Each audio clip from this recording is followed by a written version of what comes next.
Hi, it's Nahani Rouse, here with another episode of Can We Talk? First, a word from our sponsor, Film Independent, presenting Always Remember in partnership with Caton Goldrick Family Foundation and Claims Conference.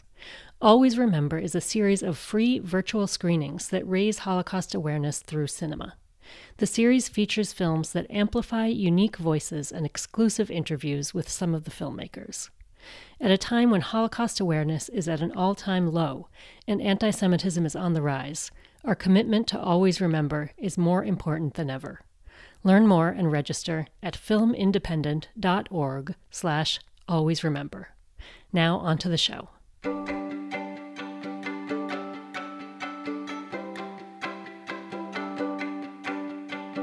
Welcome back to Can We Talk, the podcast of the Jewish Women's Archive, where gender, history, and Jewish culture meet. The week-long holiday of Sukkot, which we're currently in the middle of, celebrates both the fall harvest and life's fragility. To symbolize our vulnerability, we build a temporary structure, or Sukkah, and invite guests, or ushpizin, into it, both real-life guests and the ancient kind. Traditionally, the ushpizin are the biblical forefathers. More recently, feminist interpretations have added women, or ushpizot, to this tradition, from biblical matriarchs to historical and contemporary figures.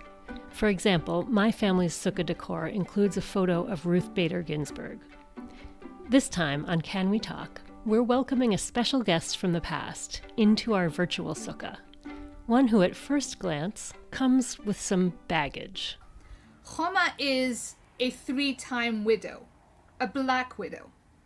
Halachically, she is known as an Isha Katlanit. An Isha Katlanit is a woman who has lost a number of husbands and who is somehow suspected to be the cause of their deaths. That's Talmud scholar Gila Fine talking about Homa, whom Gila has dubbed the Femme Fatale of the Talmud.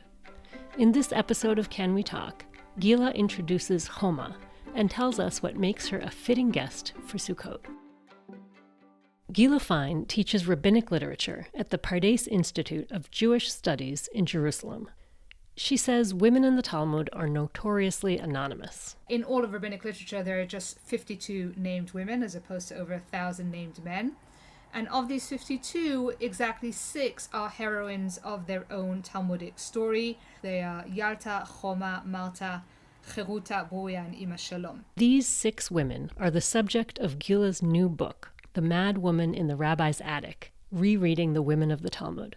The title is a play on the 1970s feminist text, The Madwoman in the Attic, which dissects depictions of women in 19th century literature. In her book, Gila compares the 6 female protagonists in the Talmud to classic female archetypes. Then she takes a closer look to find the hidden meaning in their stories. The one thing that really unifies these otherwise very diverse women is that each of them appears at first reading to embody an anti-feminine archetype, to be a caricature of a quote-unquote bad woman. So Yalta is a perfect shrew, and Homa is a classic femme fatale, and Malta is a paradigmatic prima donna. And yet, with almost every one of them, we find that if we read the story a second time, this is not at all the case. That the woman is actually far more complex than she initially appears, and the rabbis had some surprisingly proto-feminist attitude toward marriage, childbirth, sex, and what it meant to be a woman in the world. Now, at no point do I make the claim that the rabbis were feminists, but they were fundamentally moralists. They cared greatly about the moral treatment of the other. And women, for the rabbis, were the ultimate other. They were the avatar of all minorities, for anyone who was marginalized. And the rabbis used these stories of women to impart moral messages about how to treat the others in our midst. So the Talmudic woman that we want to talk about today is the woman that you call the great femme fatale of the Talmud. So can you tell her story? Homa, who is the wife of the recently deceased Abaye, arrives at court to determine the size of her widow's allowance. So according to rabbinic law, a widow is given a regular stipend out of her late husband's estate so that she can live in the same comfort to which she was accustomed during her husband's lifetime. Now, presiding over Homa's case is Rava, who happens to be her late husband's chavruta, or study partner. Homa asks Rava for an allowance for food, and Rava gives her an allowance for food. Homa then says, but also I would like an allowance for wine. And this time Rava pushes back. He says, I know Nachmani. Nachmani was Abaye's real name, used only by his nearest and dearest. And I know that he did not drink wine. And if you did not drink wine with your husband while he was alive, you certainly do not deserve to receive wine now that he is dead. In the halachic discussion that comes directly before our story in the Talmud, we're told that a woman who is on her own, whose husband has either died or is living elsewhere, should not be given too much wine to drink, because wine in a woman causes promiscuity and sexual impropriety, and that is especially dangerous when there is no male guardian around to keep the woman's sexuality in check. Fascinating. Essentially, sexual desire was believed by the rabbis to be a uniquely powerful force, which I don't think we can dispute, but they believed that only men had enough willpower and rationality to control it. And even for them, it was a struggle. But they had to struggle, whereas women didn't have a fighting chance. A woman was powerless against sexual desire, and so she had to have it controlled for her by her male guardian. Right, so give her a glass of wine and forget about it. Give her a glass of wine when her husband is not around. Well, perhaps not one glass. The rabbis actually say 1 glass of wine is fine, 2 is not as good, 3 you'll have her basically begging for sex publicly, and 4 she will actually solicit a donkey in the street and not care. So just don't give her 4 glasses if she's drinking alone, basically. All right, so let's get back to Homa and her request for her allowance. So I think what is happening here is that Rava is in a way trying to become Homa's guardian now that she's no longer got a husband to guard her, and he is determined to protect her chastity in place of his dearly departed study partner, and so he refuses to give Homa wine. Except that Homa now pushes back and she says, excuse me, but we totally did drink wine, and in fact my husband would pour wine for me in glasses that were yay high. And as she gestures, her sleeve falls away, and for me this is very reminiscent of these scenes in the film noir where you have this femme fatale in a detective's office sort of slowly stripping off a long black glove. And because she's so beautiful, light from her exposed arm shines over the courtroom. At which point Rava gets up, he is immediately aroused, but rather than fall into the clutches of this manipulative femme fatale, he rushes home to consummate his passion with his lawfully wedded wife, Rav Chisda's daughter. Except that Rav Chisda's daughter, who's clearly not used to her husband coming home in a surge of passion in the middle of the day, is immediately suspicious, and she says, who is in the courtroom today? To which Rava responds, Homa, Abaye's wife. And so Rav Chisda's daughter picks up a bar. Back in rabbinic times, they would keep their belongings in these chests, and they would thread a bar through the chest in order to fasten it shut. She takes this bar and she beats Homa until she runs her out of town, saying, you have already seduced and destroyed 3 men, do not come after mine. And in this dramatic final line of the story, we discover what is perhaps the most important piece of information about Homa. Homa is a 3-time widow, a black widow. Halachically, she is known as an Isha Katlanit. An Isha Katlanit is a woman who has lost a number of husbands and who is somehow suspected to be the cause of their deaths. Now, because halachically you're meant to protect your life and not put yourself in harm's way, you're not allowed to marry such a woman.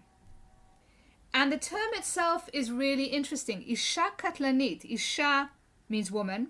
Katlanit means fatal. So an Isha Katlanit is literally a femme fatale. What we have here is a really interesting case of a general literary archetype that turns into a very real halachic concept.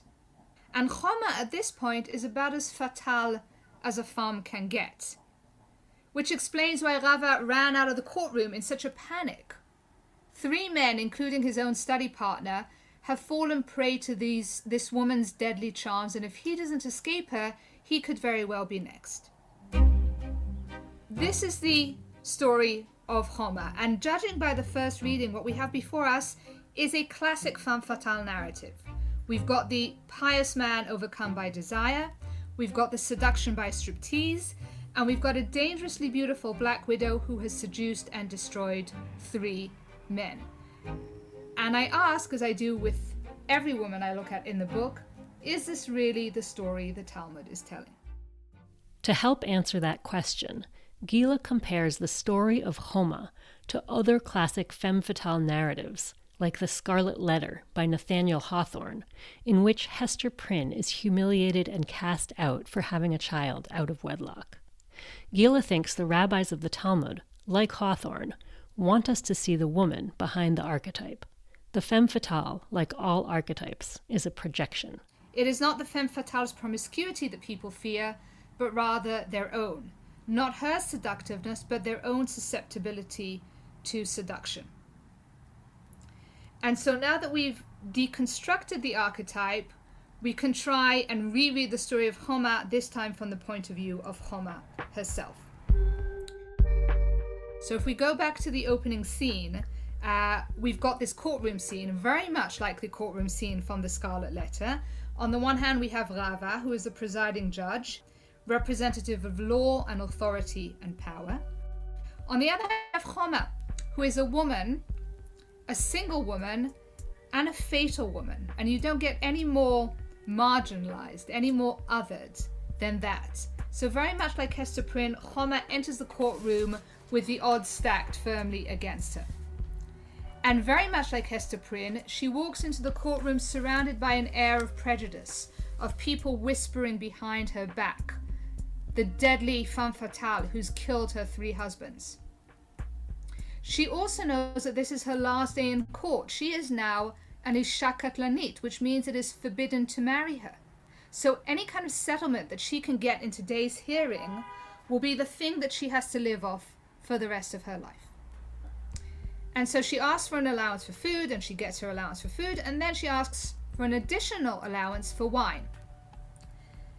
At which point Rava refuses, saying, I know my chavruta, I know he did not drink wine, to which Homa insists that he absolutely did. And what we have here is a very interesting kind of love triangle. There is a tacit contest about who knew Abaye better, who was more intimately familiar with him. And so Homa, staking her claim to her late husband's memory, raises her arm, sending a ray of light over the courtroom and a wave of desire through the judge. And I want to claim that this is not a mere act of striptease. What Rava sees in that moment where Homa's sleeve falls away is not a bit of skin. It's an entirely different kind of marital life.